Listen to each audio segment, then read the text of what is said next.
नमस्कार दोस्तों, जयशंकर जी ने जेम्स बॉन्ड की तरह एक काम किया और जो ट्रूडो है कनाडा का प्रधानमंत्री, उसको वॉशिंग मशीन में डालकर धोया है, वॉशिंग पाउडर के साथ नहीं बल्कि हार्पिक डालकर।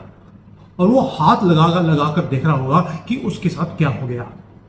जयशंकर जी हैं ये, और इंडिया की जो फॉरेन पॉलिसी है उसके मैस्ट्रो भाई, वो वर्ल्ड स्टेज के ऊपर आते हैं, ऐसा कूल हेड जैसे जेम्स बॉन्ड 007 हो वैसा काम करते हैं, हिलते नहीं हैं, अनशकल रहते हैं, जितनी मर्जी इंटरनेशनल पॉलिटिक्स में गर्मा गर्मी हो।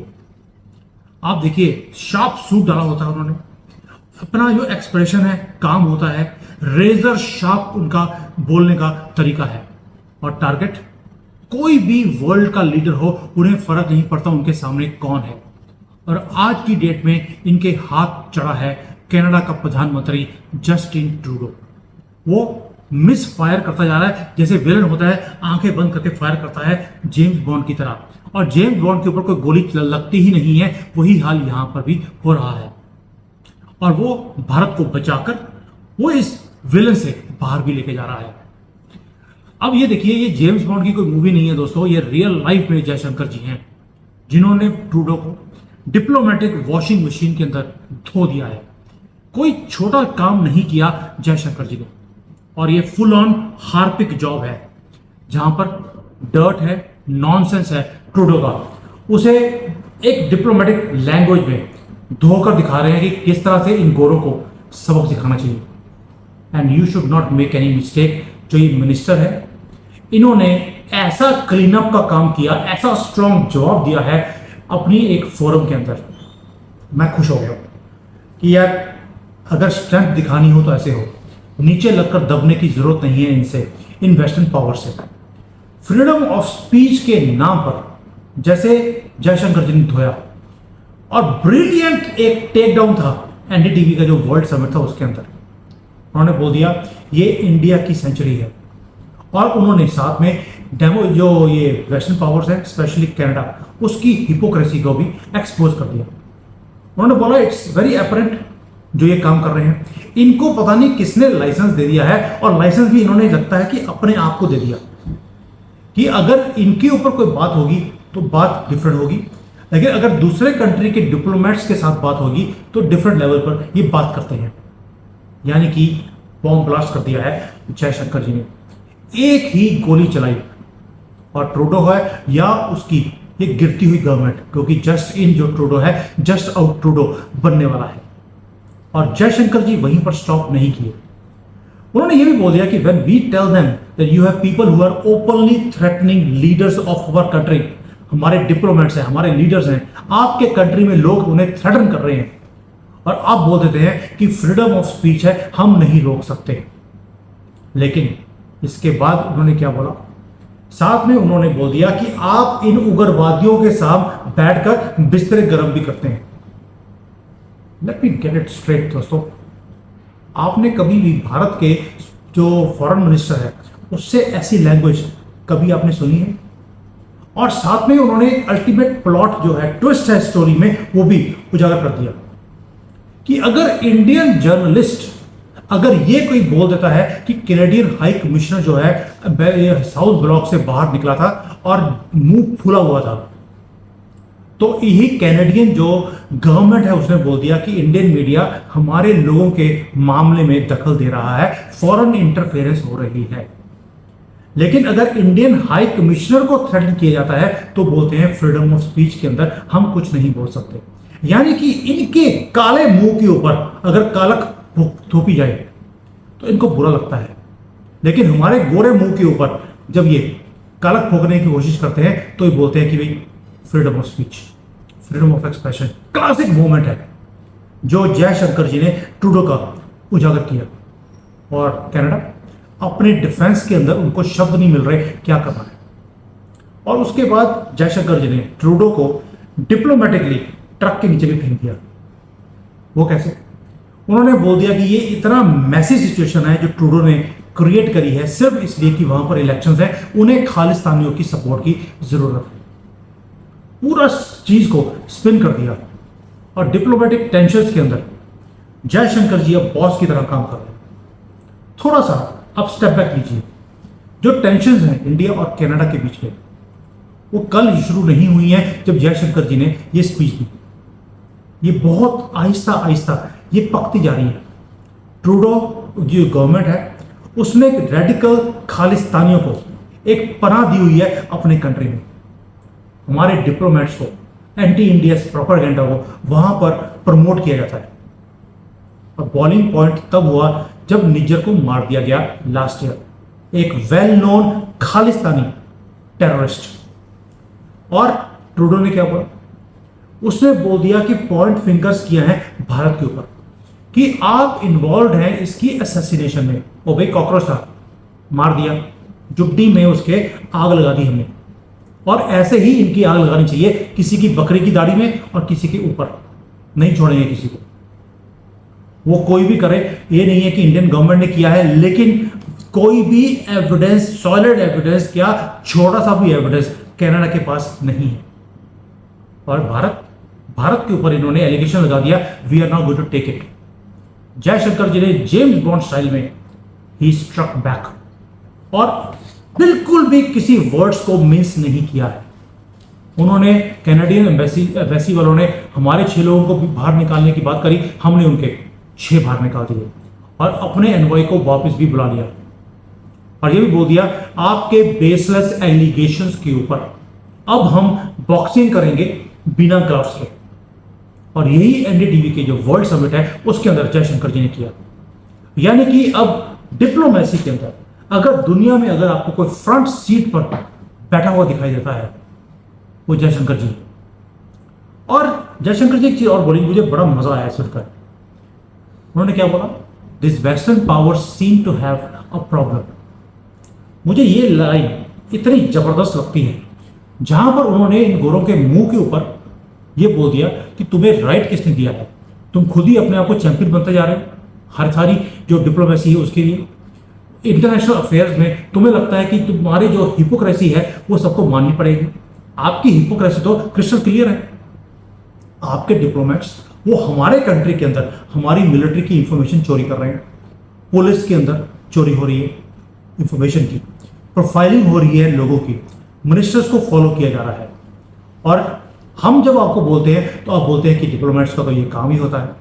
लेकिन जब कनाडा में हमारे डिप्लोमेट्स ने अगर कुछ किया भी है तो आप बोल देते हैं कि भाई ये तो अलाउड नहीं है, आपकी इंटेलिजेंस एजेंसीज हमारी सॉइल के ऊपर ये कुछ कर रहे हैं, यानी कि तुम हमारे कंट्री में कुछ भी करो तुम्हें अलाउड है, हम नहीं कर सकते। और उसका एविडेंस भी नहीं है इनके पास, तो भी हमारे ऊपर एलिगेशन लगाए जा रहे हैं। हमारे पास प्रूफ थे, हमने ट्रूडो को बता दिया, इसलिए इनके जो एम्बेसी के लोग थे उनको धक्के मार के बाहर भी निकाल दिया। जयशंकर जी ने चेस की गेम को खेलना शुरू कर दिया है और कनाडा हमारा जो पूरी सिचुएशन है उसे पेंट करने की कोशिश कर रहा है कि भारत एक एग्रेसर है। और जयशंकर जी बड़े कामली उन्होंने बता दिया तुम्हारे डबल स्टैंडर्ड्स हैं भाई, तुम जो ये सारा कॉन्ट्रडिक्शंस क्रिएट कर रहे हो बिना बात पे हमें ट्रैप करने के लिए, हम ट्रैप नहीं होंगे। एंड ट्रूली बैफलिंग इज जो कनाडा की ऑडेसिटी है क्या है कि भाई हम पुलिस इंक्वायरी करेंगे इंडिया के हाई कमिश्नर के ऊपर। और जयशंकर जी का रिप्लाई, हमने अपना डिप्लोमेटिक ऑफिस बुला लिया, तुम्हारी पुलिस किसको वेरीफाई करेगी। और यही रियल जेम्स बॉन्ड स्टाइल में हमने काम किया है। हम तुम्हारे सामने नहीं झुकेंगे तुम्हारी रेडिकुलस डिमांड्स के सामने। और वो भी तब जब जयशंकर जी फॉरेन मिनिस्टर हो। ये को राहुल गांधी की गवर्नमेंट नहीं है कि उनके पैरों को बूट पॉलिश करता था वहां पर जाकर। जब ये मनमोहन सिंह की गवर्नमेंट थी, रिमोट कंट्रोल वाली, रिमोट कंट्रोल कंट्री के अंदर भी था बाहर भी था।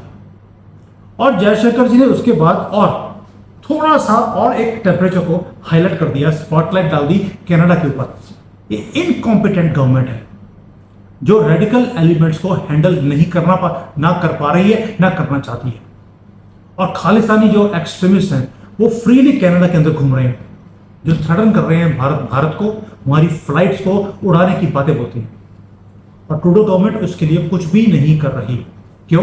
क्योंकि डबल स्टैंडर्ड्स हैं, और डबल स्टैंडर्ड्स हैं under the guide of freedom of speech.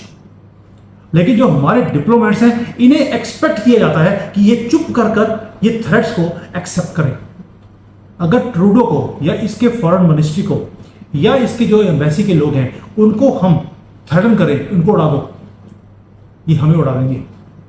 लेकिन अगर वहां पे हमारे लोगों के लिए बोला जाता है जिसको वेस्टर्न एरोगेंस बोलते हैं, तो ये बोलते हैं आप चुप रहिए। दोस्तों, यही है इंडिया की फ्लेक्सिबल मसल जो आज हम दिखा रहे हैं कि फॉरेन कंट्री की इंटरफेरेंस को अब हम एक्सेप्ट नहीं करेंगे।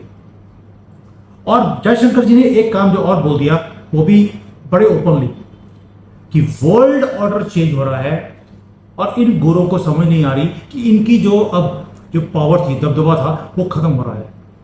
उन्होंने बिगर पिक्चर दिखा दी कि कनाडा अभी भी पुराने कॉलोनियल सिस्टम के अंदर चल रहा है कि भाई ये ग्लोबल ऑर्डर के अंदर ये बादशाह हैं ये लोग, और हमें जो ईस्टर्न वर्ल्ड है इसे इनकी दादागिरी एक्सेप्ट करनी पड़ेगी। जयशंकर जी बोल दिया वर्ल्ड ऑर्डर आफ्टर 1945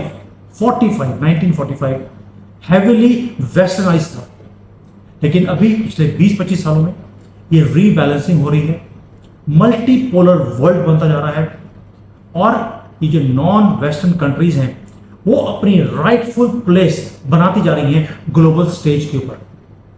और ये जो ओल्ड पावर्स हैं, वेस्टर्न पावर्स, ये नर्वस हो रही हैं। वेस्ट इस चीज़ों के लिए ही they are not used to it, इस चैलेंज के लिए ना वो रेडी हैं ना वो यूज टू है। और countries like Canada, they are struggling to keep their country alive and also to keep up with the changing world. अब जयशंकर जी ने बड़ा प्लेनली एक काम और कर दिया कि जो इक्वेशन जो है वेस्ट की और नॉन वेस्टर्न कंट्रीज की, वो चेंज हो रही है और इन्हें अब एडजस्ट करना पड़ेगा, जो कि इनके लिए इजी नहीं है। आंखें बंद कर कर सारी दुनिया को इनको फॉलो करना पड़ता था। अभी ना हम रेडी हैं ना हम करेंगे, because we ourselves are more powerful than you are. ये जयशंकर जी ने वेस्टर्न वर्ल्ड को सुना दिया थ्रू कनाडाज एग्जाम्पल। सो यानी कि ये जो लड़ाई है ये भारत और कनाडा की नहीं है दोस्तों, ये लड़ाई है वेस्टर्न डोमिनेंस की जो खत्म हो रही है। और जयशंकर जी वो इसको लीड कर रहे हैं इस डोमिनेंस को खत्म करने के लिए, और भारत का जो कॉज है इसको पुश कर रहे हैं टू एवरीबॉडी, ये बताने के लिए कि अब फ्री स्पीच अगर तुम्हारे पास इसका लाइसेंस है तो हमारे पास भी है। अब आते हैं कि जयशंकर जी की डिप्लोमेसी में जो मास्टर क्लास वो देते हैं, इसके ऊपर चाइना क्या सोच रहा है। भारत और कनाडा के बीच में जो तंखी है इसके ऊपर चाइना बड़े मजे ले रहा है, क्योंकि इन्हें बड़ा गुस्सा आता है वेस्टर्न वर्ल्ड से। आपको याद होगा इन्हें ट्रूडो को भी लेसन दिया था एक बार शी जिनपिंग ने, और जैसे जैसे हमारे अब टाइप्स बढ़ते जा रहे हैं चाइना के साथ, कनाडा के जो कनाडा है उसके ऊपर हंसना तो बनता ही है चाइना पर, और उन्होंने हल्का सा भारत की साइड लेनी शुरू कर दिया। क्यों? क्योंकि हम लोग इस चीज़ों को हैंडल कर रहे हैं। और ट्रूडो वही विलन का काम कर रहा है, उसे समझ नहीं आ रहा कि मैं इतनी गोली चला रहा हूं भारत के ऊपर, एक भी गोली नहीं लग रही इनके साथ, इनके ऊपर। ये कौन सा कवच है इनके ऊपर? वो भाई सनातन का कवच है, तुम्हें समझ नहीं आएगी टिड्डीमल। और जयशंकर जी उसके बाद जैसे बोल रहे हैं कि हम बैक डाउन नहीं करेंगे, हम तुम्हारी हिपोक्रेसी को एक्सेप्ट नहीं करेंगे, डिप्लोमेटिकली हम चीज़ों को हैंडल करेंगे, और जैसे तुम्हारी कंट्री में वॉशिंग मशीन तेरी कंट्री में लगा दी हमने और उसके अंदर हार्पिक डालकर तुम्हें धो रहे हैं, ये चलता रहेगा। जो भारतीय नेशनलिस्ट हैं उनके लिए एक मैसेज भी है कि भारत अब पैसिव नहीं है, and neither we are passive player in the global politics. Jaishankar ji, Modi ji, उधर से अजीत डोभाल, ऐसे लोगों ने अब जो हमारा नाम है पूरे दुनिया में उसे एसर्ट किया है कि हमारी प्लेस न्यू वर्ल्ड ऑर्डर में कितनी स्ट्रांग है।